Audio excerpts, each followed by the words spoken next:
হযরত আবু হুরায়রা রাদিয়াল্লাহু তাআলা আনহু বলেন, রাসূলুল্লাহ সাল্লাল্লাহু আলাইহি সাল্লাম ইরশাদ করিয়াছেন, জুমার দিন ফেরেশতাগণ মসজিদের দরজায় দাঁড়াইয়া যান।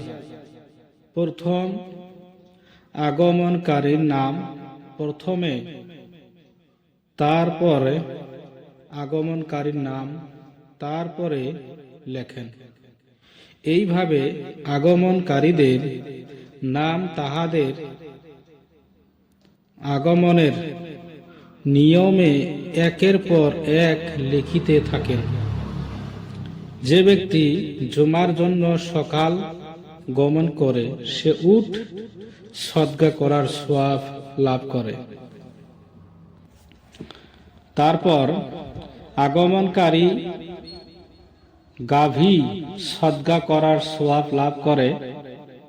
অতঃপর আগমনকারী দুম্বা সদকা করার পর, তারপর আগমনকারী মুরগি সদকা করা, তারপর আগমনকারী ডিম সদকা করার সওয়াব লাভ করে।